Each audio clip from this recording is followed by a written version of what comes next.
Give us any chance, we'll take it. Read us any rule, we'll break it.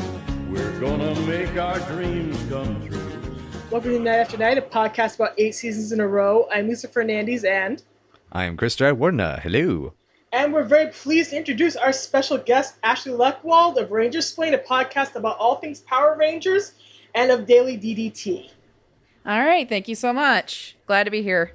We're going to be reviewing the episode Tag Team Wrestling, which is directed by Alan Rafkin, as all of the episodes but 2 in this season were directed by, and written by Mark Sotkin, and I'm pretty sure Chris has some facts about at least one of them. So Rafkin will sort of pepper some information as we go along, and we have a lot more episodes to cover. But today, Mark Sotkin writing, this is the first of 11 episodes he'll end up writing for the show.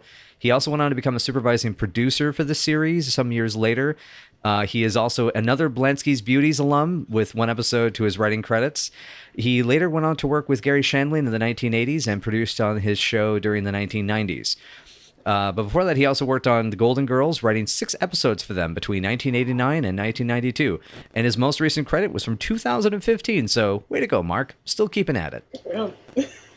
And this is what the episode is about.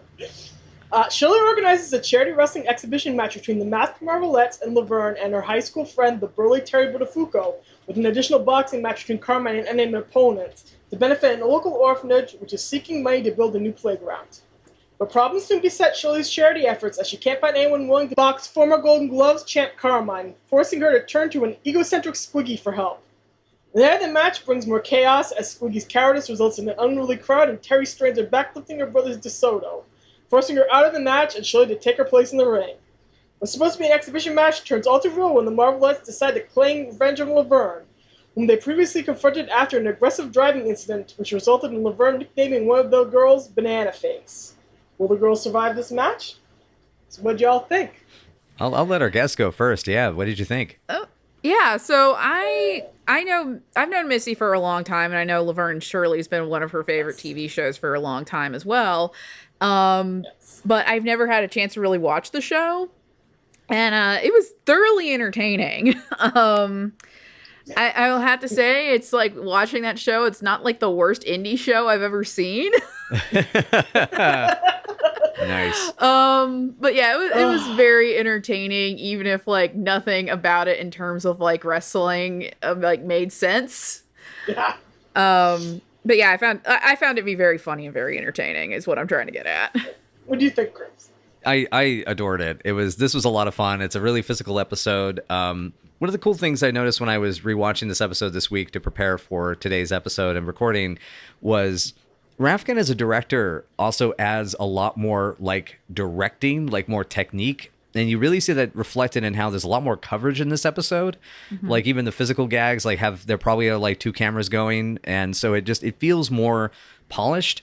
And that level of quality is not just simply in the directing. It feels like it's translated, the writing's a lot stronger. The performances are really tight.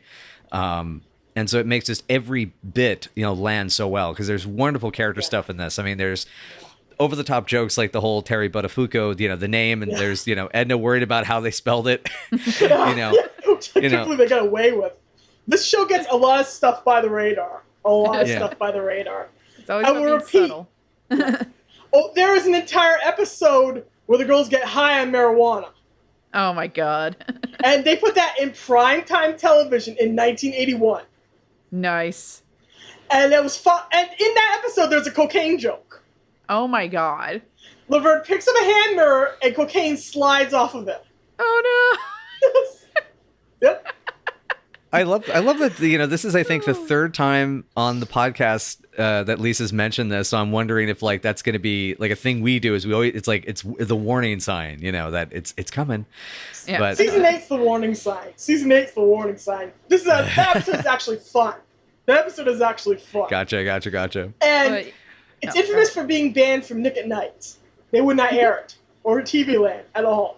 Sorry, Ash, go ahead. I was about to say about, like, I don't know who did the stunt coordination on this episode, but, like, they were doing, like, actual wrestling moves. Like, not well, I should note, but they were doing them. Yeah. I was like, oh, that's a monkey flip. Oh, that's a drop toe hold. Like, they're actually trying. Yeah, there were flips. There were actual moves that you could actually recognize from a real wrestling match. Yeah. Most of the time, their stunts are coordinated by a single person. Penny and Cindy did do all their own stunt work. Mm-hmm. They were actually commended by the Stuntmen's Union for doing their own stunt work. Nice. So they did a lot of their own stuff. I don't quite know who coordinated this. I bet you Chris pulled it up. I just pulled it up. It's Jeannie Epper, who was a stunt double for Tanya Roberts during the 76-81 era of Charlie's Angels across 18 episodes. Cool. Also was a stunt double for 4 episodes of Bionic Woman. Stunts uncredited for Logan's Run. A stunt double on Eaten Alive. Eaten Alive's the Toby Hooper movie, right? With the gator in the bayou. Yeah. God, she even did stunts for Black Sunday, the John Frankenheimer movie, and of course Blues Brothers. No surprise, but yeah, so lots and lots of experience of that, and yeah, I'm just trying to see if I can find the specific credit for here to see if there's anything in the vicinity. But at the very least, yeah, it was a stunt person that is still working. Well, at least was working up to about 2015. It looks like, but even was like a stunt double for like Book of Eli, Amazing Spider-Man for utility stunts, for reshoots, stunt player in Fast and Furious Tokyo Drift. Oh, wow. So, Oh, gosh. yeah, and yeah, you can find her, Jeannie Epper, and you can find her on IMDb. Looks and even has a photo. She's looking great for her age. Kick ass. Wow. Oh, wow. That's Awesome. And let's just double check. I just saw something that just might be worthy of further mention, but I need to find it. If I can find it. I'm trying to find it. Can't find it. Never mind. Moving on. Okay. Ash and I actually started out together in Evil Dead fandom, and then I was in wrestling fandom, and then several years later, she became a wrestling journalist, which I think is really interesting. I thought that was cool. I still think that's cool. I was just like so happy when I saw you joining up. Yeah, it's like it's interesting because it's like I haven't written in any sort of wrestling journalism for a while, but I'm looking to hopefully come back maybe after like pandemics all over. Yeah. Like right now, sort of just taking a slight break from wrestling, but I think I recently was like, oh yeah, Alex Shelley's reminding me why I love wrestling. So thanks for that. But anyway. Yeah, so I got into wrestling about 5 years ago, which is like barely any time to be into wrestling.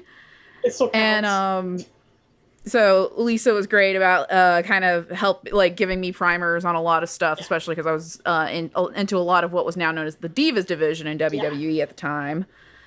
I remember that. And she's a wealth of knowledge.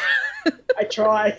I've been into wrestling since I was 10 years old, so Yeah. I've kind of got the accumulated brain.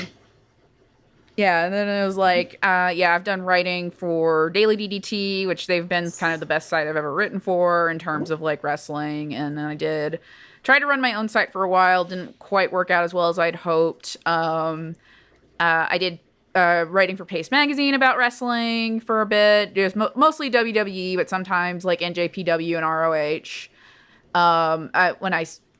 I should note that that's New Japan Pro Wrestling and Ring of Honor. And then, but then they shuttered the wrestling section about like 7 months after it started. So that was great. And then I worked for a Pro Wrestling Sheet for about 4 months. And I'm not going to talk about Ryan Satin today. Get him! It's like this is not shoot week, so I will not. But yeah, so that's sort of just been my experience of being a wrestling journalist, and it's interesting to even say that. Like I try to write with some dignity.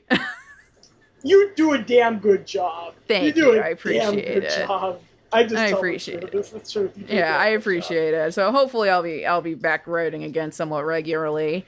But yeah, that's sort of how like I got into wrestling kind of roughly around like 2015, like before WrestleMania 31. Mm-hmm. And then it's just kind of been a weird spiral from there. Like I've been to 2 WrestleManias. Mm-hmm. I've traveled to several states for wrestling events, both actually for probably most of the major companies in the United States except Impact. I've never been to an Impact event, but I've been to several Ring of Honor shows. I've been to many WWE shows. I've been to...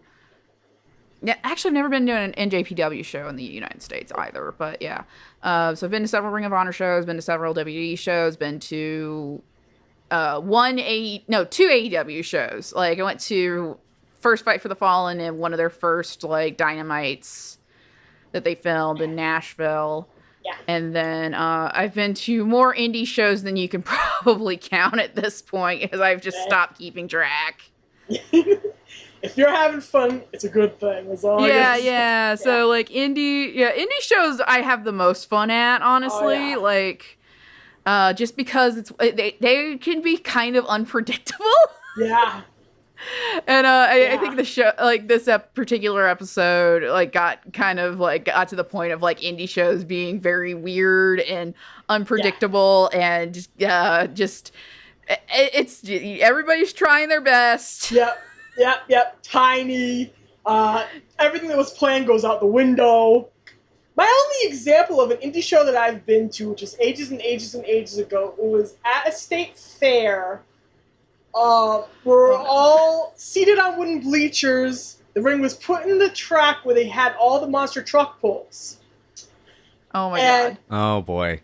There was a wrestler called Izzy Straight, and he came up to YMCA. Wow. This is life. This is real life. How old were you around that time? I'm just trying to figure out the... I was 8 years old. I was 10. I was 10. That was the first year I was into wrestling, so I was 10. Okay. Oh my god. I'm just imagining how blown your mind was at that time. Just like this little child Lisa would just suddenly, the head just goes... My mom went to all of these events with me, and she kind of saw this happening. She looked at me and went, "We should leave." Oh my god. Yeah. So I went to my first indie show because I got into wrestling in 2015. Went to my first indie show in 2016, and it was way less like Bush League than an indie show at a state fair. It was like it was a local to Atlanta company called Atlanta Wrestling Entertainment, and they held it at Opera, which was a bar in downtown Atlanta, and venue was beautiful. I just remember that show being like extra long. I had mostly gone to see Zack Sabre Jr., who is a British, formerly indie wrestler. Now he's signed with New Japan. And then he was wrestling Martin Stone, who now goes by Danny Burch in WWE. And it was a very good, very British, like, technical wrestling match, which means there was a lot of submissions and grappling and all of that. And it was very fun. That was a very fun match. And I don't remember like half of it. Yeah. I don't remember half of that show except for later just being like, oh man, that person turned out to be a douche. Because Sami Callihan was in the main event. It was Sami Callihan versus Jimmy Ray. You can imagine how that was. Though my favorite part about thinking back on that show was the first time like I ended up seeing this tag team that would end up being one of my favorite indie tag teams, the Kearneys, and I'm like, I'm friends with them now. Like we're buddies and all that. But at the time, I was just like, who the hell are these guys? Like, I do not get this. And it was kind of like I went back in that match and I was like, okay, I kind of get why I was like that. It was a little rough. Not to say the match was bad, it was just rough. Yeah. No. I will say like this. I will say that the ring setup for the show, like the show that they were having on the episode, was like way better than I've seen most indie ring setups. Yeah. Like I would have to like maybe assume it was like a community center that maybe already had boxing there or something like that. Yeah. Which would work within the continuity because of Carmine's history as a boxer. Yeah. Oh yeah. I'll also say I've never been to a wrestling show that had an exhibition like boxing match in the middle of it. Yeah, I figure it was. Yeah, it makes sense just from the context of like it's just a big charity event, and they need to put on some kind of show, and, Right. and every once in a while it seems like the gang has to get together to do something. But yeah, it's interesting pregame. Yeah, I will say that their gang, their gang puts on a wrestling show goes better than the gang puts on a wrestling show from It's Always Sunny in Philadelphia. Oh gosh! It is funny you mention that, because it turns out that Lynn Marie Stewart, who plays the Marvelettes' coach, she has been on 15 episodes of It's Always Sunny in Philadelphia. Wow. Okay. Doesn't she play That's Charlie's wild. mom? Yeah, she's Charlie's mom. I do it! Yes! Yes!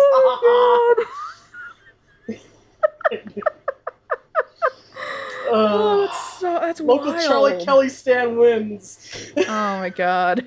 Yeah, she's actually done a heck of a lot of stuff, including she was Miss Yvonne on Pee-wee's Playhouse. Yes! Oh yeah, that was her. Awesome. Yeah, and she also was she was in both the Pee-wee movies, as well as the bearded as Zelda the Bearded Lady and the Mother Superior in Pee-wee's Big Adventure. Okay. Oh, and in Jumping Jack Flash, which is a Penny Marshall film. So yeah, wow, she's connected. She played a nun in the Golden Girls. Nice. At least one Golden Girls episode. Yes. I also did not realize. Okay, so she's gonna continue showing up through Laverne and Shirley. So I'm actually glad to bring this up because she is she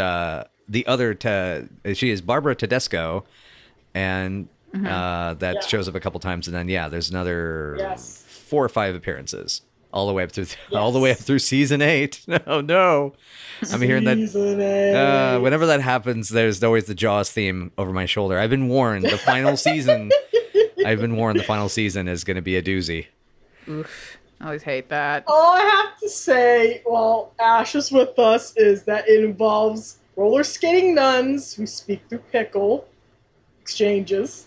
They exchange pickles to speak with each other. That's a form of speech and communication for them.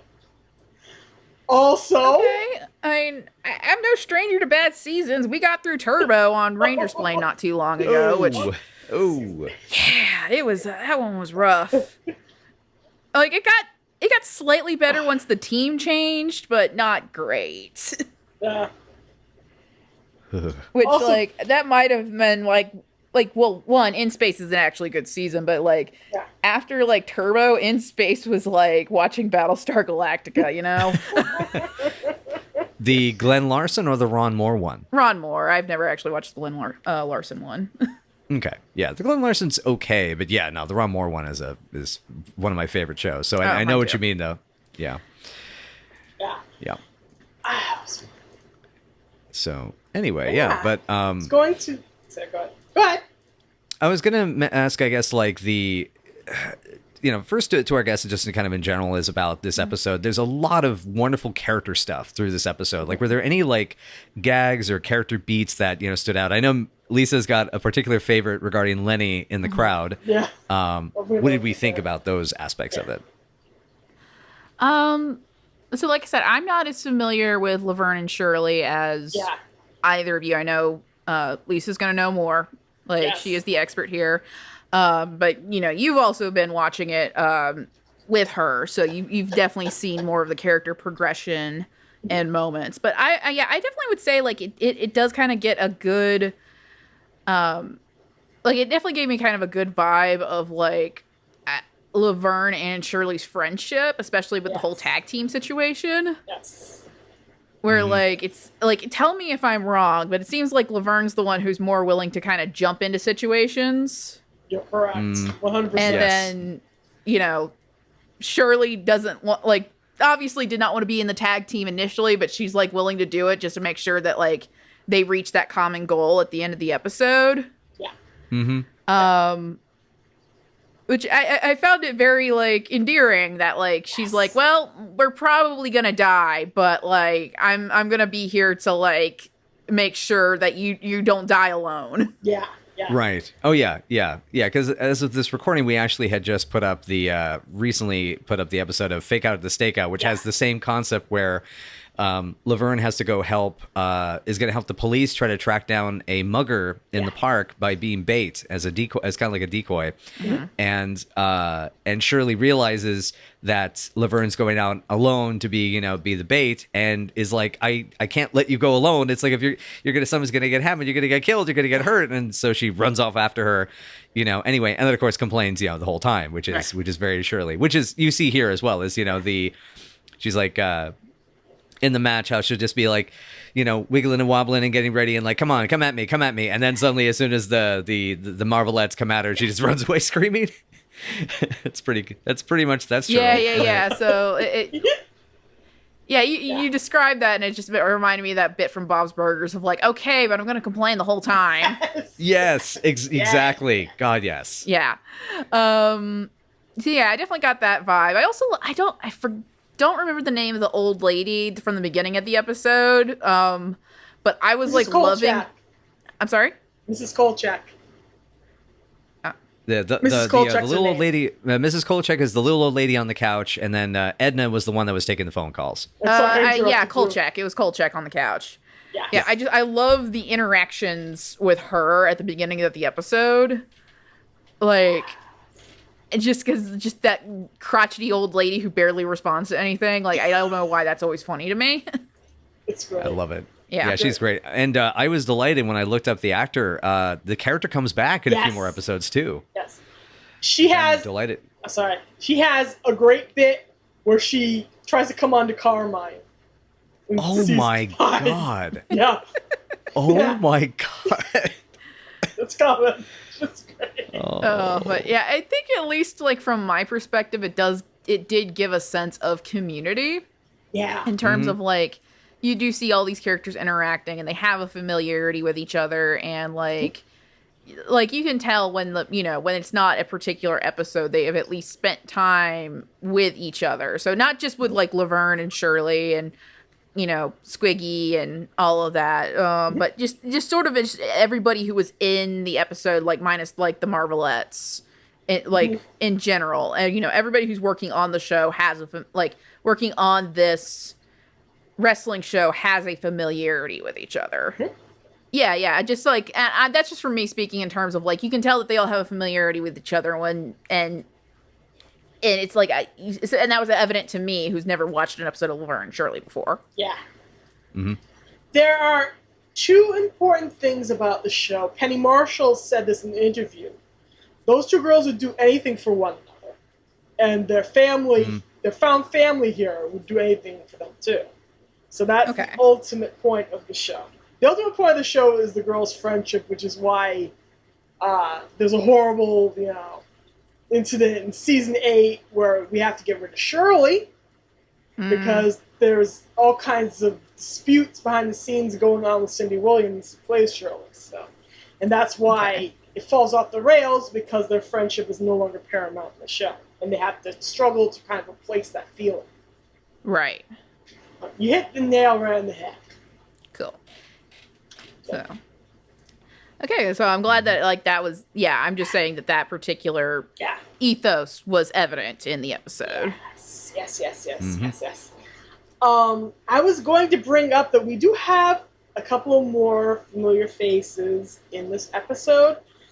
Tracy Reiner plays Helen, the girl that we see at the beginning of the episode, helping Shirley pass out flyers. This is Penny Marshall's daughter. Penny will go on to direct her daughter in other projects. Tracy's gone on to become an actress in her own right, and I think a director and producer as well. And this is one of her first roles. And she's funny. This little kid. I love that bit with her. She's like, I like shoving. That was great. Yeah. Actually, I'm checking her director credits. Documentary shorts, it looks like. Multicultural Film Festival promos in the mid-2010s. That's cool. Interesting trivia note, she's Thornburg's assistant in Die Hard, which is great. Now we have a Laverne and Shirley, it's like 6 degrees of Laverne and Shirley. So Thornburg was the asshole, the journalist, the guy who's journalist is actually too kind to sleazy reporter is the term I'm looking for. But But yeah, so she plays his assistant, so that I think briefly appears. So that was kind of a nice touch. But yeah, she'll be in 2 more episodes of Laverne and Shirley coming up. Yes. So playing different characters. We'll cover that when we get Yes. to it. The second person in this episode is Judy Pioli as Terri Buttafouco. She will resurface as Terri twice more within the series, and she writes a lot of episodes throughout the show's run, and some really, really good ones as well.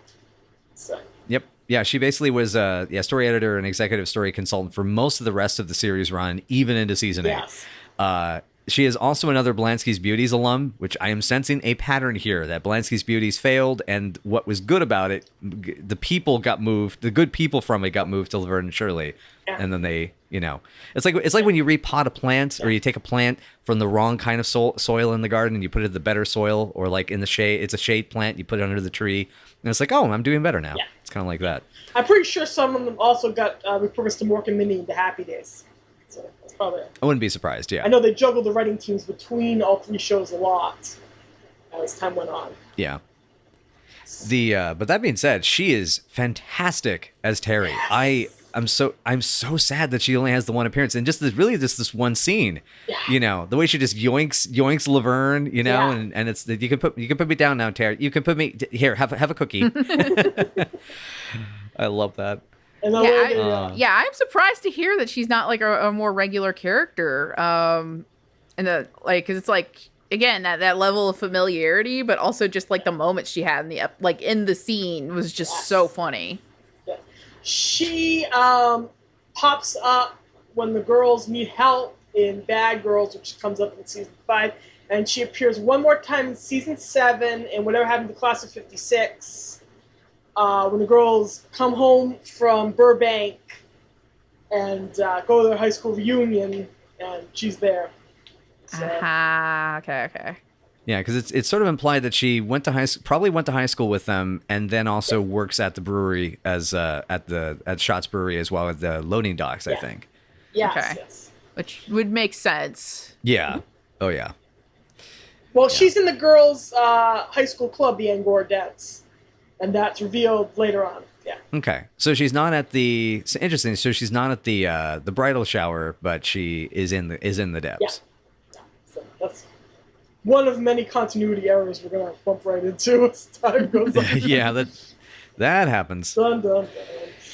Yeah, I mean, even just we've been asked at times to like figure out the timeline, and we're desperately trying, but like there's almost like these alternate history clues, because like even like the drinking age is a mess, because like these characters are supposed to have graduated in 56 or 57, which means when the show begins they're about 19 or 20, maybe like 21 at the most.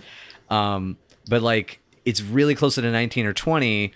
And then you have the drinking age in Wisconsin changed, but it changed in 1958.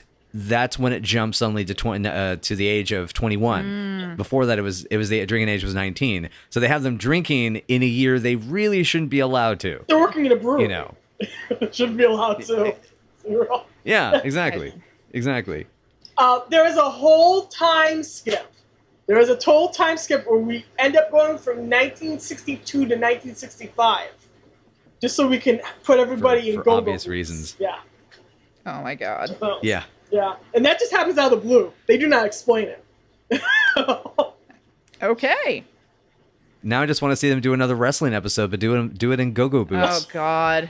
It'd be horrible, but it'd be hilarious. It'd just be so uncomfortable. Like, I have hard enough time. I've seen people wrestle in, like, Chucks, and I'm not referring to just, like, AJ Lee here, which that was her whole thing in WWE, but, like, I have seen, like, people wrestle in very bad Chucks, like, stuff that has been worn down, and you're just like, oh, no.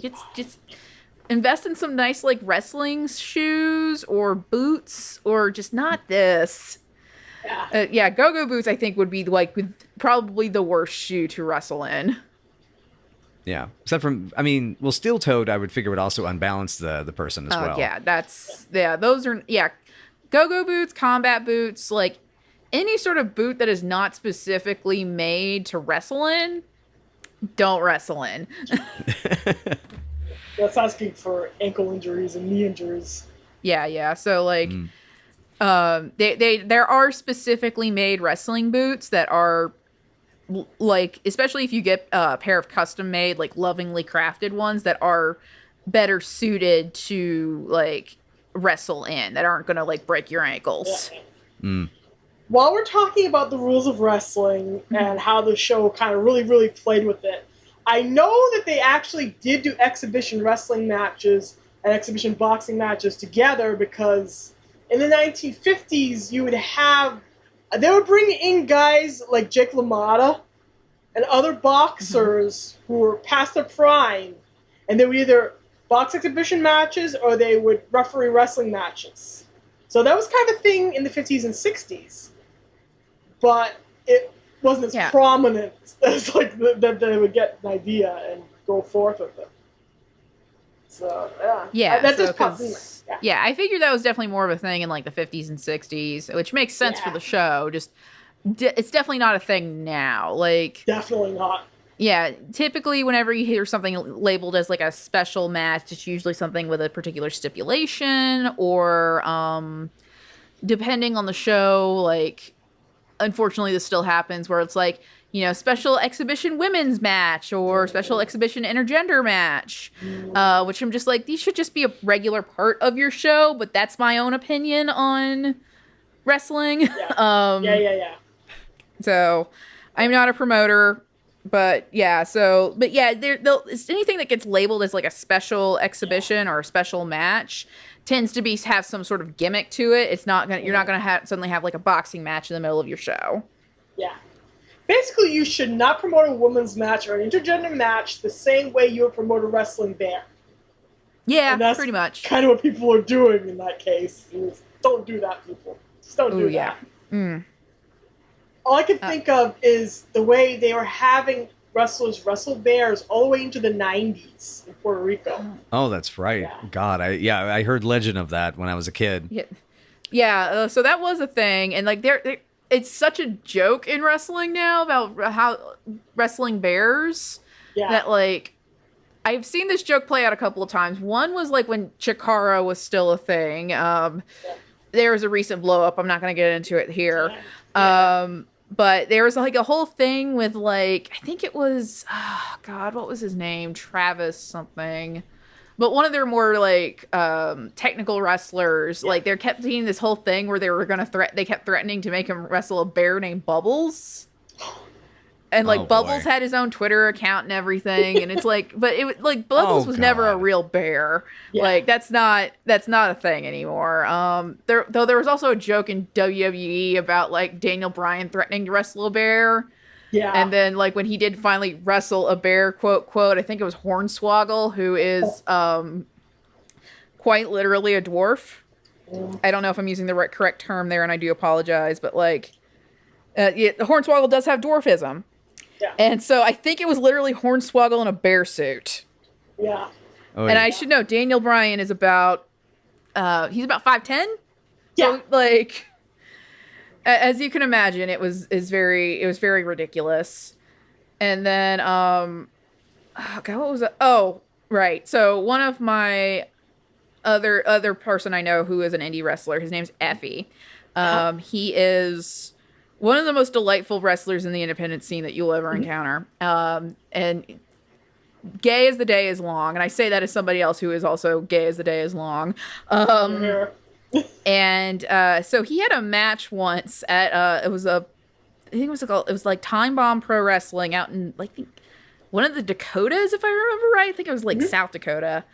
And it was the first annual Twink Gauntlet, where Effie just wrestled a bunch of twinks.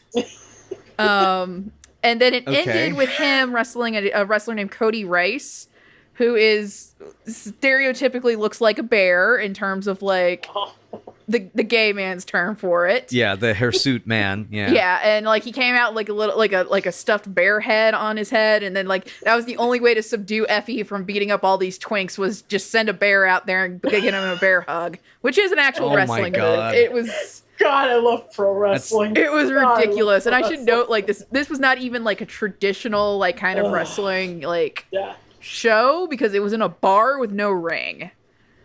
Wow. Yeah, which is Okay, so it's interesting those moments that I found, because I had a little stint of being into wrestling for a very short period when I was younger, and it just always amazes me because I'm more of a like a martial arts movie and then also like a fighting game fan. So the closer things get to Tekken, it always makes me go, huh. Okay, so I guess maybe the fighting games that I've been playing are not quite as over the top and stupid as I thought. They're just kind of normal. Yeah. Of course, always my favorite thing is like stunts in like action movies or TV shows often use wrestling moves because they look better on screen. Like if you've ever watched Crazy Ex-Girlfriend, and you probably have heard the song "Real Life Fighting is Awkward." Yeah. Oh God. Yeah. Yeah. So yeah, it's like, they use wrestling moves in like, because like I think in the second Iron Man movie, like Black Widow literally does a head scissors attack. Yeah. And because it looks better than like if she just like punched a guy. Right. But yeah, wrestling is just, it's very weird and gimmicky, and it's fun to see how that stuff evolves. Like the whole no ring show kind of popped up in New York as a way to get around like the New York State Athletic Commission. Because like there's particular, like not all states have these. I know they're particularly prevalent in New York, Virginia, I think South Carolina, and Louisiana. I'm sure that there are more states with them. I'm just not certain off the top of my head. But like all wrestling shows, even though, they are planned out in advance and all of that, have to follow the rules of these particular athletic commissions. And I know particularly with New York, it's like if you have a show with a ring, you have to have a member of the athletic commission there. But if you run a show without a ring, oh boy. Yeah, so it particularly popped up in New York as one, shows you could run at bars that could not fit a ring, but also get around the athletic commission. Yeah. Interesting. Yeah. So, so the last WrestleMania that actually ran at a location was last year in New York, and it was supposed to be this year in Tampa, but as you can imagine, that didn't quite happen. So a lot of the shows that were running with rings, all the shows that were running with rings were basically either had to have the athletic commission there or were running in New Jersey. And then there was a lot of indie shows that popped up that were, one, either running in New Jersey or they were running without a ring somewhere in New York City. Interesting. Yeah. My only experience with ringless wrestling is watching Chuck Taylor matches.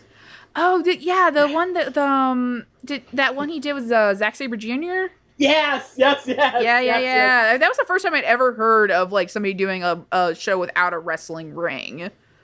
Yeah, me too. That was very early on in the days of like no ring wrestling.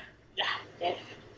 Which like it's hilarious. I've actually met one of the guys who's known for no ring wrestling, Casanova Valentine. He's like big stocky dude. He looks like Mick Foley in the 90s. Yes. The time I did see him was at an actual wrestling show with a ring in Atlanta, like the Super Bowl weekend when the Super Bowl was in Atlanta like 2 years ago. And he's a super nice guy, and it's just kind of hilarious that he's just like, yeah, I actually trained to wrestle. I'm not just a hardcore wrestler who wrestles on bars. Yeah. And like I forget the third guy who was in that match, but he's also in the match with Mil Muertes from Lucha Underground, he's just a brick of a man. Like he's a masked wrestler. He's like not very tall, but he is like as tall as he is wide. Yeah. So when we're saying it's like that perfect rectangular or square shape individual. Yeah, like him, and I'm just imagining. Yeah, I'm just picturing those comic book characters, that they're just like, it's like, or Super Meat Boy. Yeah, he's just a wall of meat. Like he's one of those wrestlers that if you see him, you're just like, yeah, you're just a brick wall made of meat. That is who you are. Like I would say him, Rhino's another example of that. I'm forgetting his first name right now, but there's Tomohiro Ishii. from New Japan Pro Wrestling is also just I've seen that man wrestle. He's about 5'8", but he's just a total just brick of a human that has no neck. Yeah, the kind of Brock Lesnar body type. Oh, I think it's like Brock Lesnar is taller than Ishii, and it's just hilarious. And it's just like I also, my favorite thing is seeing the wrestlers that skip leg day. Yeah. Oh God, yes. I used to go to the gym with somebody the gym I used to go to had a guy that was like that. He looked like Zangief up top and had these little dainty little like ballet dancer legs. Oh yeah, last wrestler I can really remember seeing that. And it's just like I feel like somebody's gonna attack me later, and it may be Ken Shamrock, but it was Ken Shamrock, where he's known for being the most dangerous man because I think he was one of the first people to kind of help innovate MMA. He was. Yeah, so like he's known as this dangerous man. He's like super stacked up top, but like then I saw like his little chicken legs, and I'm just like, and it was, like hilarious about that match. Did you? makes me think it's like, oh, sir, did you get your legs at the same place Darth Maul got his? You know, at least Darth Maul got those nice robo legs and like Clone Wars. But anyway, so the funny thing about that particular match is like it was this like cluster of a match that was like it was like a 3-way tag match. I don't remember all the tag teams in it. I just remember it was Ken Shamrock and Tom Lawler, who was also a former MMA guy. There's a decent amount of former MMA guys who get into wrestling, and like I would say only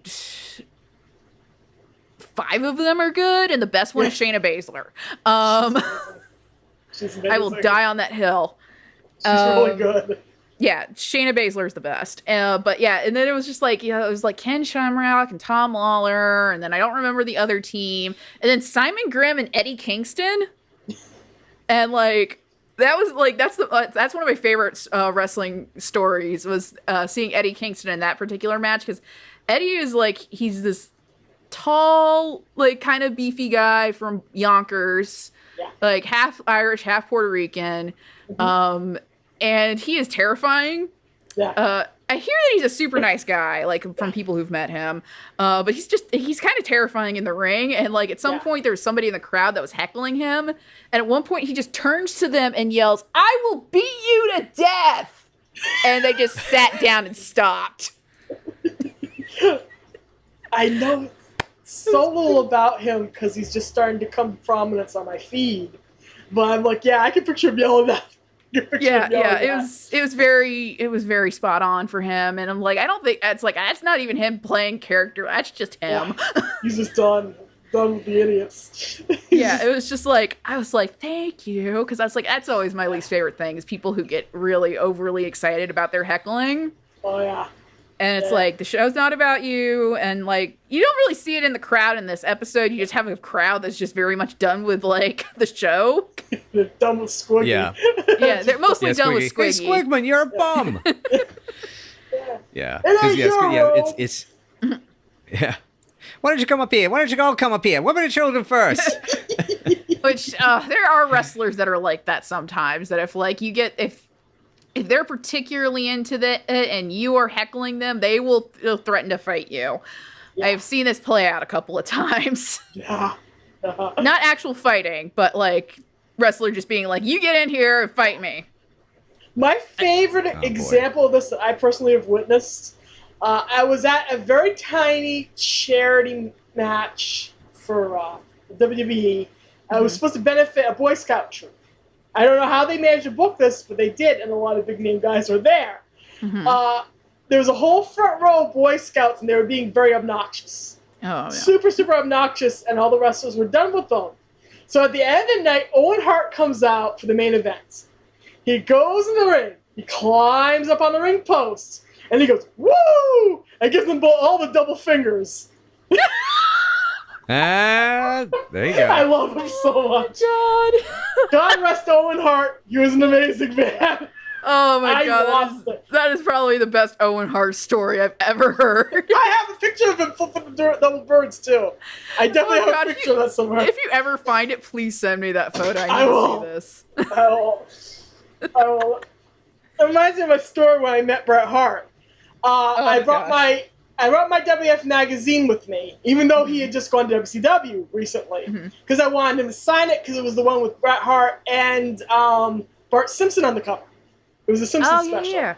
And I wanted to have that preserved. So I handed him the magazine. I said, I'm sorry, I'm handing you this. And he said, yeah, it's okay. Who's your favorite Simpson? And we talked about the Simpsons. He liked Homer, I liked Lisa. So we had a serious discussion with the Simpsons, and he said, are you going to watch their pay-per-view tomorrow? Because the next day was the pay-per-view. And I said, well, yeah, your brother has to make money somehow. And he just lost it laughing.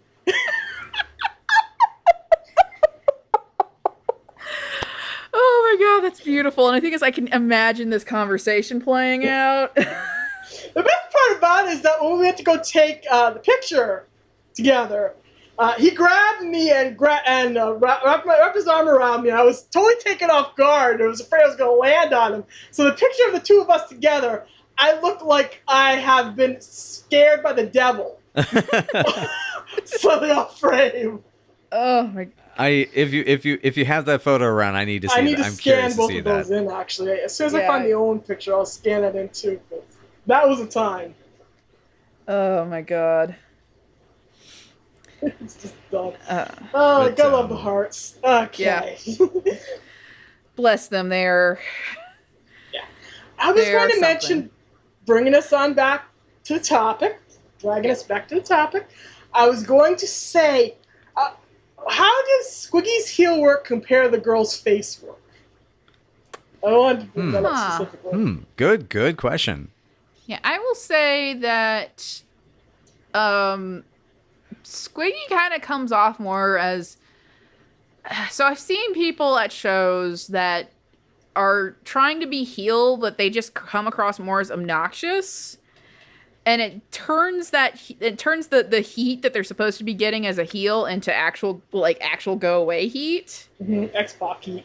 Yeah, you get that X-Pac heat. And I think I encountered that recently. Is that I was actually selling masks at a show a couple of weeks ago because I've been making masks during the pandemic, just to make money. And I was at a show a couple weeks ago, and it was this one match. I don't remember the guy's name, but his entire gimmick was that he was I don't know if he was supposed to be like a personal trainer or something like that, but he had this whole thing where he's refusing to wrestle.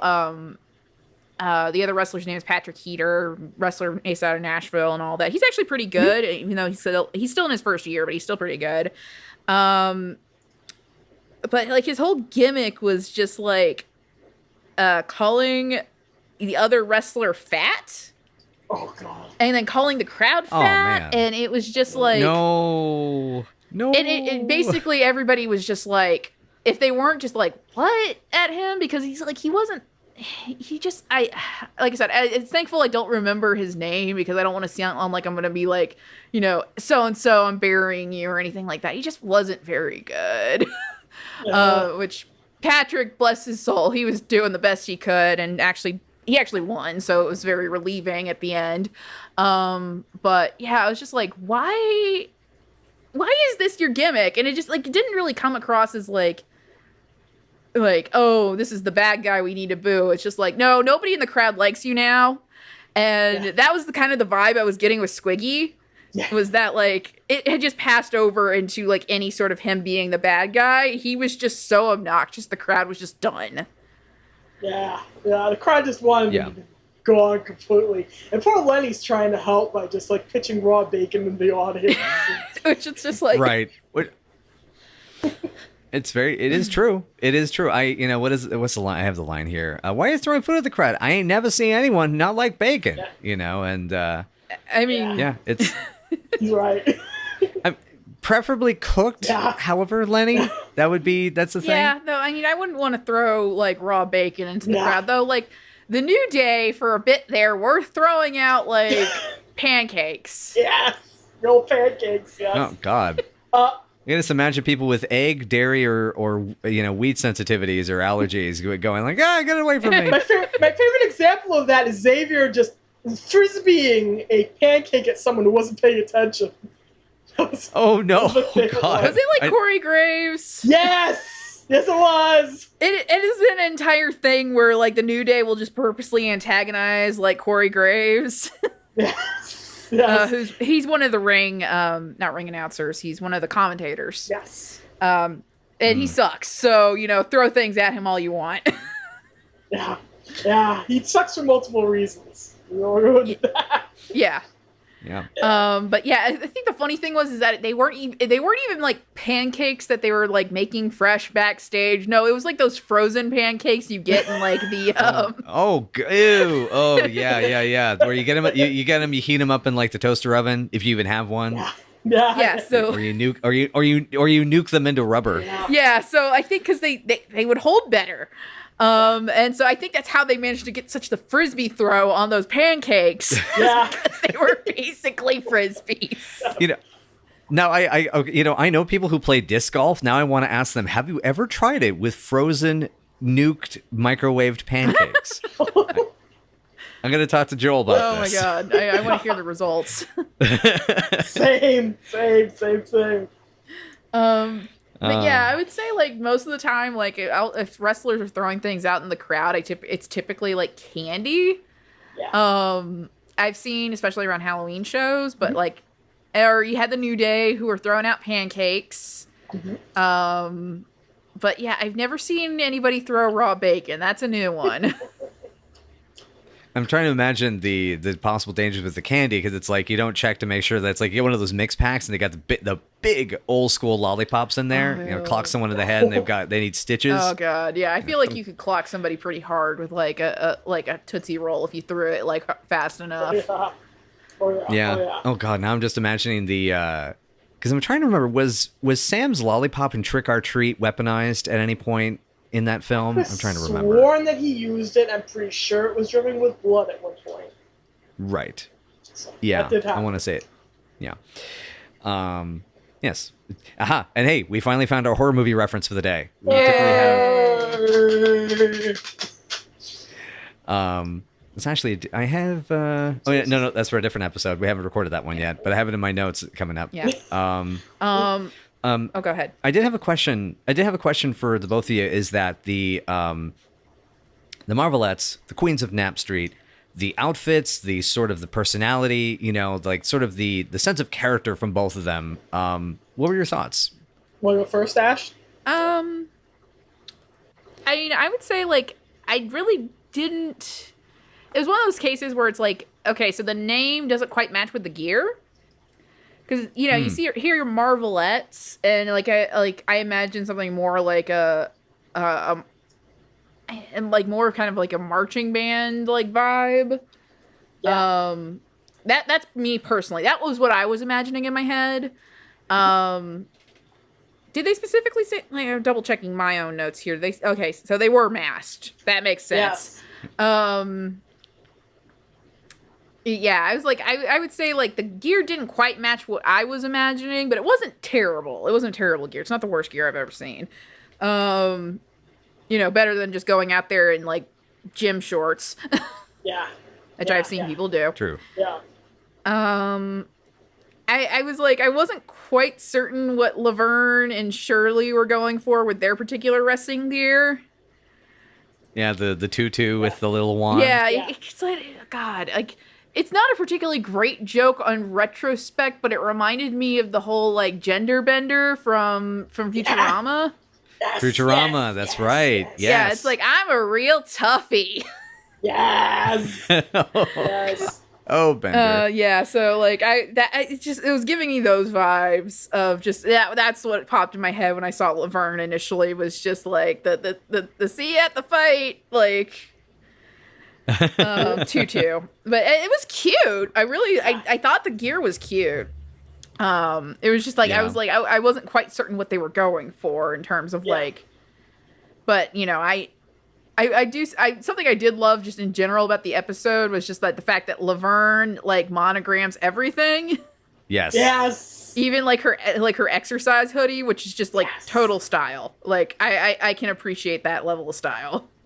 In a few episodes coming up, there's a great bit that you can hear the studio audience going crazy for, where she's packed in layers, and every layer she takes off, there's another L underneath. Oh my god, that's awesome. And I think it's like she's wearing like 4 coats and like a sweater and all, like every single one of them is monographed. Amazing. That is a commitment to like a particular vibe. It's just making sure you have the same thing monogrammed on every piece of clothing. Yeah. I was gonna say, Penny came up with the whole L monogram thing when she was going through wardrobe, looking for some kind of signature look for Laverne. Okay. And she saw a turtleneck or sweater, I think it was a sweater, that had an A monogram to it. And she said, "Can I get an L on this?" And wardrobe said, "Yeah." And she said, "There you go. This is it." She said she came up with this idea so people would look at her, see that L on her, and she wouldn't have to keep saying her name, and Cindy wouldn't have to keep saying Shirley over and over again. And there would be a shortcut there, but that's not how it worked. And yeah, the writers still gave them a lot of Laverne Shirley. Yeah. hello. Yeah. I appreciate the effort, though. Yeah. The monogram became so associated with Penny, there actually is a cursive L on her gravestone. Oh. Aww. There is, yeah. I didn't know that. Yeah, if you look it up, it's Lovely. there. Yeah. So yeah, I'm going through my notes here, just checking to see what other stuff. Yeah, Lisa, did you have anything to say about because I think you wanted to say something about the outfits, or Yeah, I Like, did yeah, want to mention that. They were trying to go for a princess vibe. They're trying to go like, for I this got that. queen princess vibe. And only the crowns and really works when it comes to the outfits. Because they got wands. Right. They got tutus. It's kind of like something you slap together, trying to come up with a vibe. And the vibe does not work out. Because the vibe's only partially there. But it led to some cute little moments, which I'm willing to accept and overlook the little problems with the costume. Yeah, I will. Now it just occurred to me that like the vibe of like the mass Marvelettes kind of reminded me a little bit of the Conquistadors. Yes! I'm so going to bring them up. Yes, they're so like the Conquistadors. It's great. My God. The little Mr. Wrestling thrown in. But, yeah, a little masquerades, but definitely Conquistadors. You look at them, it's like, yeesh, right there. Yeah. Oh God. Or what was the? Trying to remember the whole thing from a few years ago in WWE when Mickie James came back. Oh goodness. Because they had that whole thing with like the masked something. Yeah. Where it was like it was initially Becky Lynch in the costume, but then like it ended up being like. Well, one of those weeks it was actually Deonna Purrazzo, but it was supposed to be Mickie James who like stole the costume and came back. Yeah. I can't remember. I can see it perfectly in my head. I just cannot remember the name for the life of me right now. Me either. I just remember the gimmick, and I remember it being one of those storylines that kind of just goes out of nowhere. Yeah. Because you don't get any follow-up. It's like, Vince McMahon blowing up in a limo. All of a sudden he's alive. I mean, Yeah. I kind of get why they abandoned that story. Yeah, we all know why they abandoned that one. Yeah. I can't blame them, but it's just like, it's like Vince wrestling God, and he beats God. Let me see. Then God gets his revenge on him. Yeah. This business. Ooh. This business. Okay. Let me see here. I did have one question is when it comes to insults for, talk tough to wrestler, Mm-hmm. scale 1 to 10, how are we feeling? And 10 being like, oh yeah, that's a great burn. What are we feeling on Banana Face? Oof. I mean, in fairness to like Laverne, she didn't realize that calling that person a banana face would come back and like bite her in the ass later. I will say I couldn't like looking at the actual face of the wrestler who is called that. I'm like, I don't quite get it. Yeah. Like, 'cause I'm wondering if is it the freckles maybe? maybe, yeah. As in, like, it's like, are you like, is particularly like, because I know her, like, it looks like she had like splotches or freckles on her face. So, but it was just like, I didn't quite get banana face out of it. So, I will say it's a more creative insult than just, calling somebody like, bitch or pussy, which I've heard many, many times. And it's like, oh, come on. Surely you must have something better up your sleeve than that. Yeah. No, Shirley does not have anything better up her sleeve for when it comes to insults. That is a joke. That is a joke. Oh, I'm not even mad at it. That was pretty good. Instagram shot. Wow. But yeah. But yeah, actually, I do have a note. I got to remember that people do not like to be called fruit. Yeah. So. That was a good line. Yeah, that actually was a pretty good line. My favorite. Yeah, overall, I felt Sorry, I'm sorry. Go ahead. I'm just gonna quickly say, just the dialogue in this episode was really good. Just like every little line just made me smile or laugh. Yeah. It all felt good. Oh yeah, I definitely will agree with that. Okay, I did quickly look it up. The whole thing with when Mickie James came back was La Luchadora.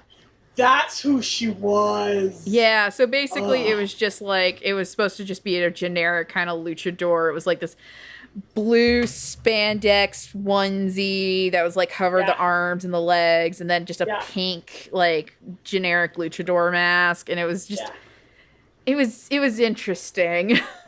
Yeah, I remember that. I can remember so even what the costume looked like, but I could not pull the name out of my head to save my life.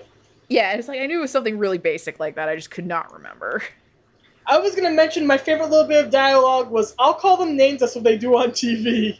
Mm-hmm. Which is true. Yeah, it's just like, just banana face. Yeah, banana face is kind of weak. That's one of her weaker insults. She can do better insults than that with one hand tied behind her back. Right. She's got skills when it comes to totally breaking down jerks verbally. Yeah, I mean, at least it was not like at the level of like wishing that your twin died in the womb. So the fellas. They're so talented, and then they got the crappiest end of the stick. But you know what? They're fine. They're making plenty of money. They're gonna have their babies like real soon. So I love it. And now I'm just as a Godzilla fan, I'm just thinking of the peanuts. I think it's the Shobini, or Chobini, the little the girls that sing to Mothra, because recent. Oh yeah. Because there's a Succession now based on the new film that Michael Dougherty did. Second Michael Dougherty reference today. What the hell? Okay. Yeah. So, but yeah, just the Bella twins were actual twins that did wrestle in WWE from like 2006. Mm-hmm. Okay, 2006 to like 2017. Yeah. I know they had to retire due to various injuries, unfortunately. But yeah, they're fine. They're going to be fine. They have their reality show. They have their wine company. They have their various families. So they're not struggling for anything. They still have their fashion brand? Yeah, they do. They have a fashion brand and Birdie Bee, which I got rid of my Birdie Bee hat just because I wasn't wearing it that much. But yeah, they have Birdie Bee. They have their like Nicole and Breezy like hair like styling line. Like they have wine. I think they have two lines of wine. Like they're fine. Yeah, they're gonna be all right. Yeah, I was gonna mention. Yeah, if you get sorry, go ahead, Chris. If you're doing well in wine, you're doing just fine. Yeah. Woo. I was gonna mention the ultimate Laverne Shirley promo line, which would be "Touch my El Sweetie and your teeth go to Peoria." Ooh. Yeah, that's season one. That's season one. Dating slump. Yeah, that is prime promo line. Like that is on the level of like bringing back to Eddie Kingston, like him looking at Arn Anderson and going like, "I swear on my mother's beautiful eyes that if you don't stop talking, I'm gonna gouge your eye out." That's how you do it. That's how you do it. Now I'm trying to think of does Shirley have a promo line? Gosh. I'm trying to think of one that I mean, because the one that Shirley would say is the one she does say in the show is all right, you women, you're in for some rough stuff tonight. She doesn't really do snark. Laverne does snark. She does one-liners. I'm trying to think of Shirley snark. Probably the only really sharp one-liner that I remember is from the pilot. When those society girls are roasting them about being lower class, and she just nails them to the wall about them getting around too. And that was the only thing that I can really recall about her being extremely snappy.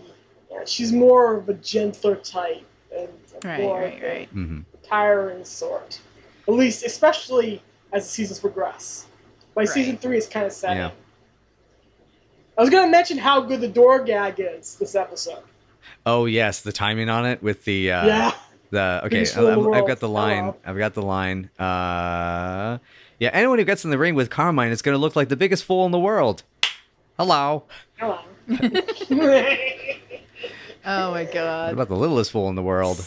And I love, Laverne. I have this note about Laverne's face, like,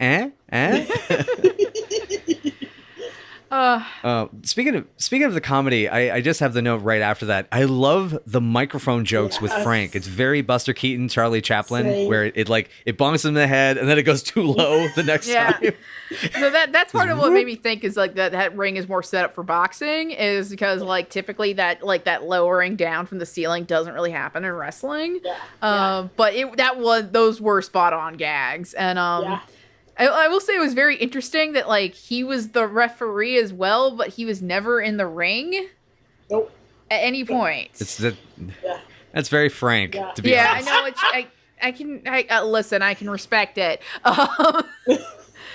Especially it was just interesting because it's like there was one point where, like, I think it was Shirley was tapping out. Yeah, it's like the match should be over at that point. Like she's tapping out, but if Frank doesn't want to get in the ring to count it, then like ref's discretion. It's legal. But when the ref's your dad, you can kind of get away with more stuff, I guess. Yeah, that's at the level of having a guest referee who just like is particularly biased towards one side. Yeah. Speaking of the tap out and Shirley taking the damage, I love that foreshadow. That's for something that's coming up later that Lisa knows about. It's when she gets headbutted, and it's like, did Fabian call? Yeah. We're going to have full-on crossover episode. Fabian arrives, even though it's his 70s self. Oh, my God. He shows up, and the girls get to scream in his direction. It's kind of great. And also as well, what were we thinking about the atomic backbreaker? A, is that an actual move? And B, if it is, how well was it executed? Okay, I'm trying to remember with like how exactly the atomic back, because it was like they kind of pulled like they pulled her up. Like it was like the two of them lifted her up, and then it looked like they were about to bring her down. Yeah. I think. Okay. Yeah, you're right. Okay, because I have seen tag team moves like that. But it's usually as like a finisher, I would say that's probably not going to be your best finisher. Like typically I've usually just seen moves where like a tag team may bring somebody up to like slam them back down on the mat. I'm just trying to recall like that particular bit in the episode. Yeah, I would say, like, I don't know if it would be, like, the best tag team finisher for, like, in terms of that. But, like, if they're going on pure strength alone, like, you can make anything work as a finisher. Like, you can make anything work as a finisher. Just make it make sense with your character. And if the mass Marvelettes are supposed to be, like, these, like, big, angry killer types that, like, they keep saying they are. Because what was that line? I wrote it down. I hired these girls. They're killers. Yes. Like, you can make, like, picking somebody up just to slam them back down on the mat your finisher. Like, if that's their whole vibe. Yeah. Right. I don't know if I would particularly pick that, but, if it works for them, it works for them. Yeah. Mm-hmm. You can make anything intimidating. I mean, Hulk Hogan used a leg drop as the finisher to bring up Hulk Hogan. Ugh, Hulk Hogan. Ugh. Yeah. Yeah. Yeah, I know. He used a leg drop as a finisher, and he was the biggest thing in the business for like 10 years. Yeah. Jordan Grace, who she's not the current Impact Knockouts champion. It's Deonna Purrazzo now. But yeah, one of Jordan's like submission finishers is literally the bear hug. Which is not the most exciting move, but it works for her because she's just basically like a very like short and stout like bodybuilder type. Yeah. So it totally makes sense for her to just be like squeeze somebody until they pass out. Yeah. It makes me think of I'm trying to remember if Bolo did that in End of the Dragon with one of his opponents. I think so. I'm trying to remember. I'm pretty sure. Because I know in the 70s that was often when they had like wrestler types in kung fu movies, especially the not the Shaw Brothers, but like the offshoot Shaw Brothers films or Golden Harvest movies. They have often, if like, you know, it's like, oh, it's like a Turkish wrestler or a Greco wrestler, that they would have them just, you know, squish them. But yeah, no, that's totally a thing, especially with like more submission based wrestlers. Is sometimes, you know, when they're in stuff, you like they're just there to like. Because I know particularly a few wrestlers that get cast in movies just because they are very large and intimidating. Yeah, right.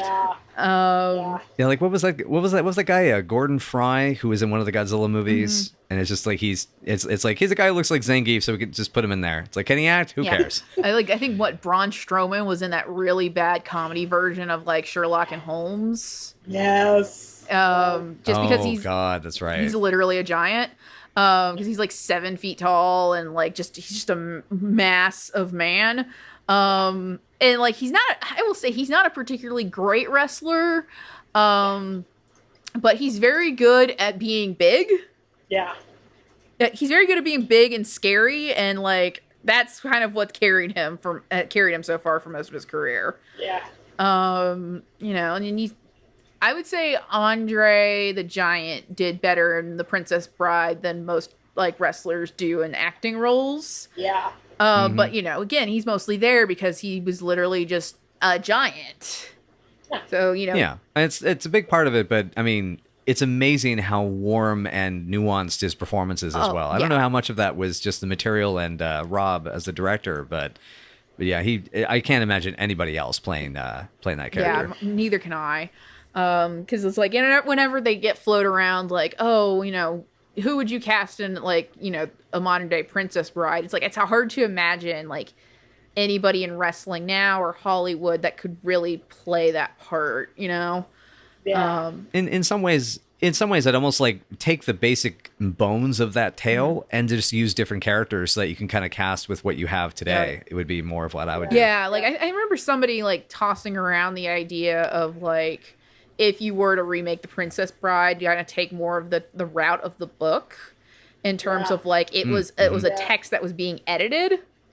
Yeah. And you know, have like I forget the name of the kid in the beginning of the movie, but kind of like have the kid like read the book when he's older and realizing how long and boring and also kind of racist it is. So like he's trying to figure out a way to retell the story. Yeah. Which I remember seeing that on Tumblr a while ago, and I thought it was actually a very great way to kind of like look at that text. Oh God, that could be really beautifully, poignantly Big Fish-esque, though. Yeah, in a way. yeah. Like if any sort of remake, if they ended up ever doing it, went that route, yeah, it would definitely. I would definitely get Big Fish vibes off of that. Yeah. I was going to say the reason why they kill off Fezzik in Buttercup's Baby, William Goldman chose to do that because Andre died in real life and he didn't want anybody else to be playing Fezzik. He couldn't imagine it. Yeah, So that's why that happens. That makes sense. Yeah. Just because, like, yeah, because like you said, it was that warmth that he brought to the role was just, yeah, it's hard to imagine, like, yeah, if you remade Princess Bride, you could not put like somebody like, you know, maybe Big Show could do it, but you know. Yeah. That he's really like Big Show now is like the only person I could imagine like taking up that role, but even then I don't imagine him having the same kind of weight as Andre the Giant. Yeah. Right. Yeah. Which also, I mean, not to get too off topic, but one of the other issues I see today is that in the time when Princess Bride was made, it was okay to have leading men and heroes that weren't these ripped, athletic bodybuilder-looking protagonists. Oh, yeah.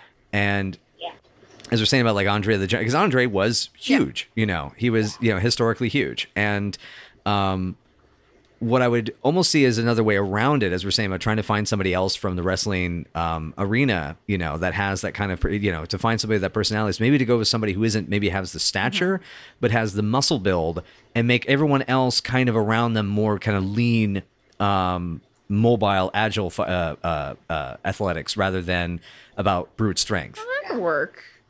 I mean, I would say though that like kind of that aesthetic thing has been happening in wrestling as well, because like you'll see some of these old school wrestlers, or like you watch wrestling from the 80s and watch wrestling now, and you do have more people that are jacked and like aesthetically sculpted in wrestling now than you would have had in the 80s, where like, you would have like, oh God, I'm trying to think of a good example. 'Cause like, Andre was big, but he was not in any way like, aesthetically like muscular or anything like that.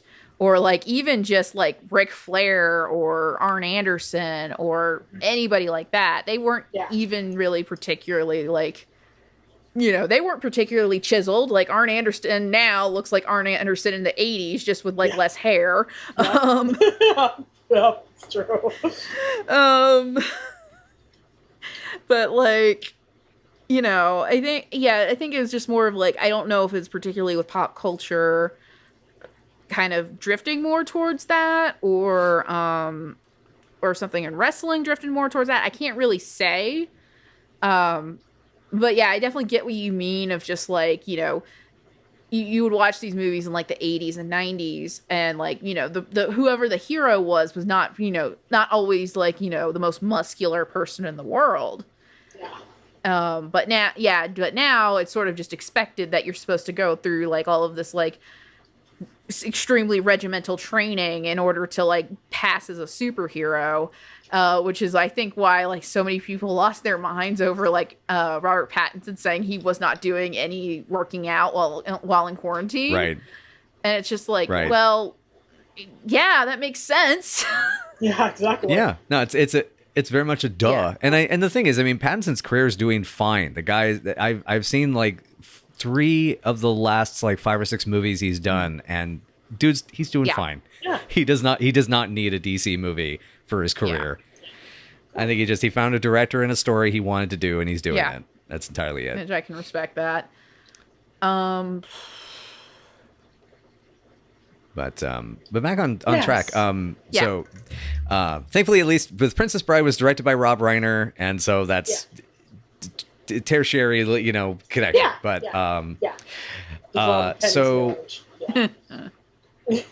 and so then as we get towards the end of the episode, and like, there's the elements of the montage and the little gags and moves and things like that. And then to the conclusion, I love the dramatic pin from Shirley that, Laverne pins one down, and Shirley has to like do a little bit of running, and then she has to like stop, drop to her knees, put her hands up, and then landing. Gentle squash. It is so Shirley, and it is so adorable, and I love it. Like when she performs, everything just goes like that little bit extra, right. And it is adorable. You see that a lot in other episodes where they have to do performances. Yeah. And especially in wrestling, you want it to be a little bit extra. Like, though, like wrestling is at its purest form, just playing to the people in the back row.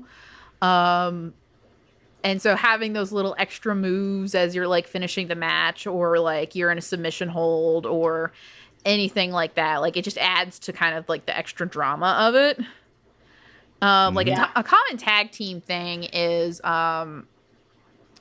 in tag team wrestling, where the other member of the team will hold back another member of the team from trying to break up the match, or like something like that. Like this actually happened recently with the North versus Motor City Machine Guns in Impact, where like Chris Sabin managed to reverse like the finisher and get the pin, and like Alex Shelley was literally outside of the ring holding on to I think Josh Alexander, if I remember right, literally holding on to Josh Alexander so he would not get in the ring and break up the pin. And nice. It's a great way to kind of communicate communicate them being a team. Is just having the team protect each other, whether they're working as heels or they're working as face. And you can do the same thing as heel and face, and it comes across very differently. Yes. Yep. But yeah, I think definitely kind of like Shirley being a little bit extra with the pin and all that, it definitely added to the drama of the match. And like it's kind of hilarious that like, you know, as Lisa was pointing out when we were watching the episode, kayfabe just doesn't exist in the universe. Yes. So like they're actually it's like okay, so you guys it seems like you're actually getting beat up right now. Yeah. But you know, like they come across in this entire match as the underdogs. Yes. So kind of having that little joyous like extra finish, also kind of just like the cherry on top of that underdog victory. Yes. Yeah. Yep. Yeah, this has the concept that nobody wins and nobody loses, which is not a wrestling thing at all. You're right. Unless we're just, you know, doing an extreme gimmick match where the point of the entire match is to blow up a shack or set somebody on fire. Or even then, you're losing. You're on fire. Yeah. You've lost. So yeah. So you know, you get like you get your soul taken by like a creepy like psychology monster. I think that's what happened in the Firefly Funhouse match. I don't know. I have no idea what is even going on. I have SmackDown on in the background on TV while we're doing this pod, and they just had Bray Wyatt on, and I still have no idea what the hell is going on at this point with him and Strowman. It's just yeah, he might, like, Strowman might be dead. John Cena might be dead. Like, they used to kill people in Lucha Underground all the time, so why not, like, on WWE television? John Cena is, like, living in some kind of picture at the Firefly Funhouse is the implication, I think, of the WrestleMania match, I think. I can't even remember how the heck they decided his soul was trapped there forever, but it was trapped there forever. Right. And it's like, I'm trying to figure out how the heck you get around a guy like Bray Wyatt canonically. Because they gotta eventually have somebody beat him in a definitive way at this point. But that's a side note. Yeah. Yeah. But yeah, talking about the coming back to the idea of, you know, nobody loses, you know, aspect. That is interesting that's so Gary Marshall. Yes. You know, every one of his shows always had to have some sort of cherry on top, happy ending, and that even the people that are defeated, you know, the antagonists that are defeated, they're defeated in such a way that everything still works out for them at the end too. They learn a lesson, you know, everyone gets along, everyone has ice cream and parades, and it's kind of and even here, I love the, you know, even though it's a very, you know, it's kind of a Laverne and Shirley, you know, what their typical thing. Shirley is optimistic, like better than I ever dreamed possible. Yeah. And Laverne just gives her that look. Like even my eyebrows are sore. And it's like, well, we got the money we needed, so what difference does it make? Yeah. Right. And you know, win. The losers jumped out of the ring and went roller skating. Now I'm sitting here looking like a big boo-boo, you know. Yes. And it's a cute little tag scene to kind of like wrap things up in a very Gary Marshall sort of way too. That it's with all of that, and also you know, this is more of a kind of an overall show note for the series, but that so Laverne does the Brando impression, and this is the first time we're really starting to see that Laverne and Shirley, and just kind of the characters in general, are fans of movies and television. Pop culture is very much a part of their life. And I love that, you know, they don't need to, I think they just needed something to fill in the end. And I love that they just go whole hog into it. You know, what happens? He gets a shot at the title and I get a one-way ticket to Palookaville, you know? Could have been a contender. And of course, Shirley, that was the movie where they killed them pigeons, wasn't it? Which is so her. Yeah, it was very endearing at the end. Like, Yeah, they got beat up, but they still, they still won the match and got to the goal that they needed of raising money for the orphanage. And like, and then they have like that little goofy moment, which I think also just kind of adds to like their the friendship, because I can kind of see me and my bestie in that moment of like, it's somebody's goofing around and like the other one's just kind of making fun of them like lovingly. Yeah.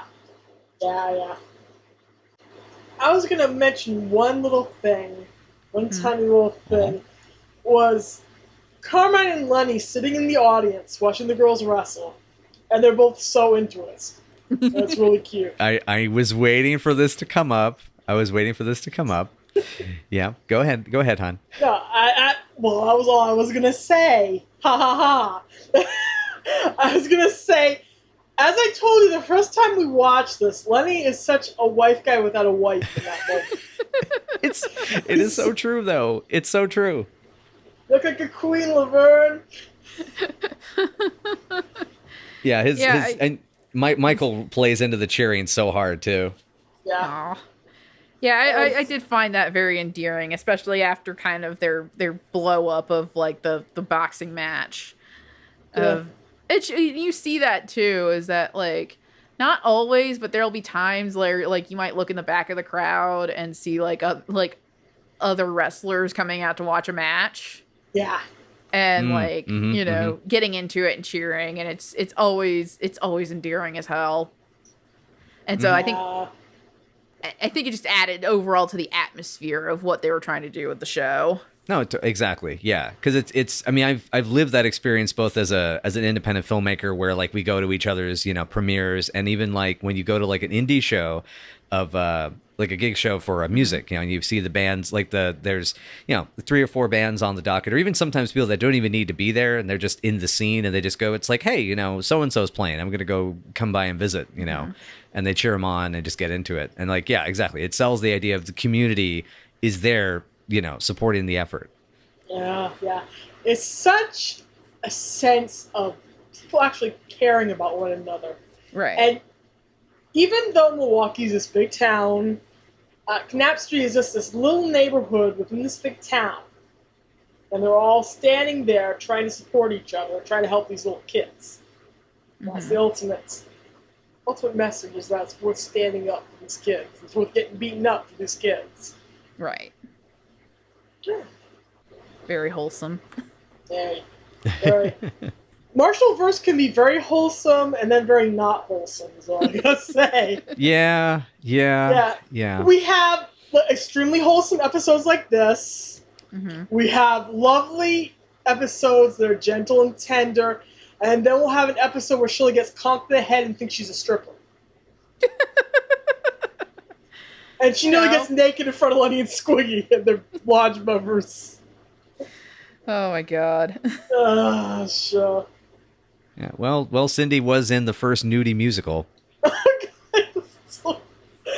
I love that movie even exists. I love that she was in it.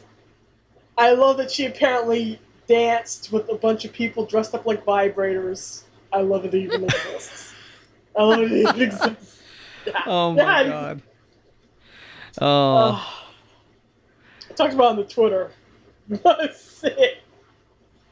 Oh man. Sure.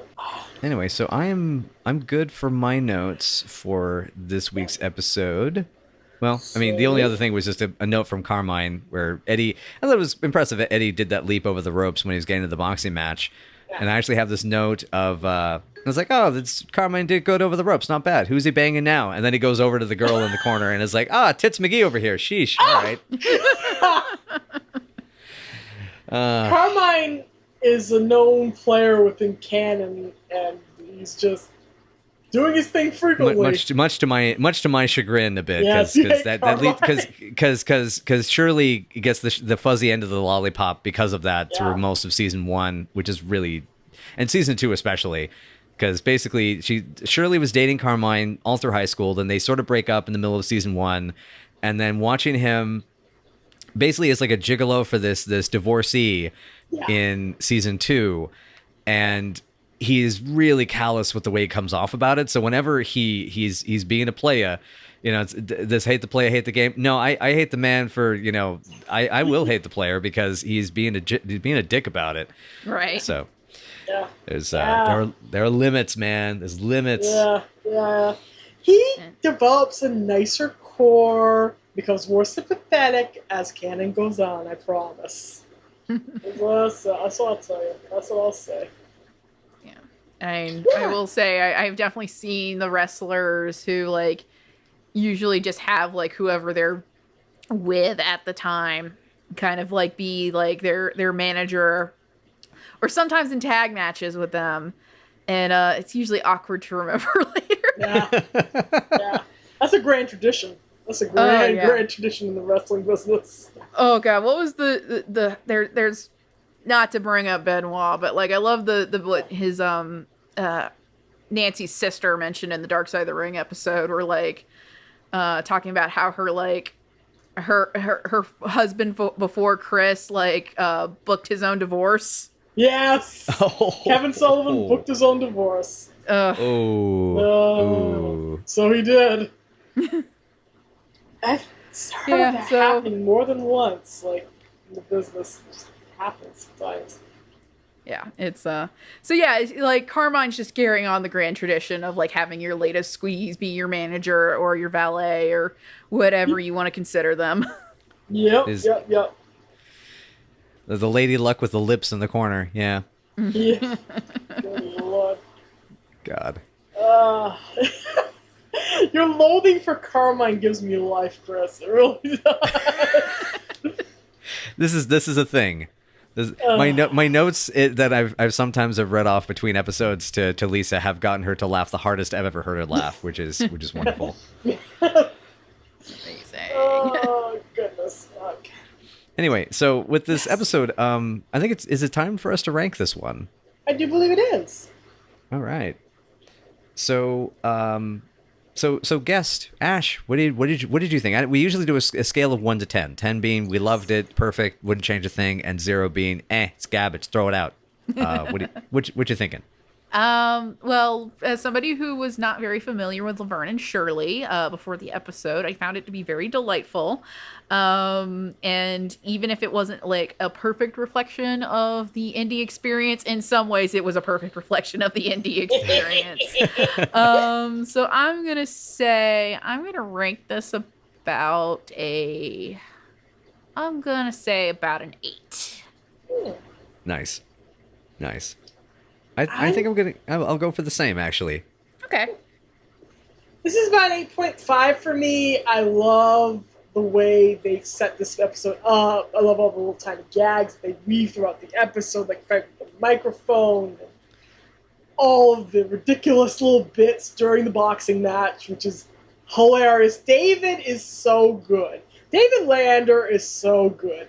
He just takes every tiny little crumb and morsel of humor that he can get out of the scene and plays it to the hilt. He is so good and so funny and swiggy, and I don't feel like he gets enough credit sometimes. Right. But he is so good in this episode and so good with what they give him. I love the simple, easy moral here. I love the way they managed to portray this small community within this large city. Mm-hmm. It's a really nice little episode, and it really deserves to be seen. It's one of the better episodes of this season, though it's not my absolute favorite. We're coming up to my absolute favorite. We'll get there soon. Cool. All right. Awesome. Excellent. Well, I guess if that's it, yeah. Well, thanks again for joining us, everybody. And Ashley, thank you for joining us today. Yeah, thank you for having me. If you ever find a place for me to come back in the future, I'd love to join you guys. Excellent. Do you want to give one more kind of promo for your work currently? Yes. So you can find me on my podcast, which I do with my best friend Jay Smith, which is Rangersplain. We talk primarily about Power Rangers, though sometimes we are making plans to talk more about some of the other Saban stuff from the 90s. And then you can find me personally on Twitter at MissKittyF. That is also my name on Instagram. And you can find links to my work through there or on ashleyleckwold.wordpress.com. And then my top pinned tweet currently is linking to my shop where I sell my masks and my zines and all that fun stuff. So I think that's ashley-leckwold.square.site. It does not roll off the tongue well, but that is where I set up to sell my masks and all that fun stuff. So keep yourself safe out there. Indeed. Excellent. All right. And I guess that moves us on to our usual promo. If you'd like to know more about Night After Night, you can find us on Twitter at Night After Night PC or Night After Night Pod on Facebook, Tumblr, and WordPress, as well as we have our YouTube channel which is where kind of most of our audience is situated currently. And we also have a Patreon set up, which we probably need to boost a little more. But know that feel. Yeah. it's a case like, we're still growing, but this is a good time. And Yes. and yeah, just I think that's the main thing. We just want to wish you all well. And Lisa, what is next on our docket for this here show? The girls fight over a guy, and they almost nearly come to blows, and things get a little hairy in the pact. Excellent. Well, awesome. I hope you guys will join us for it next time. And until next time, I don't know. Just don't call people fruit. They don't seem to like that. Oh, bye everybody.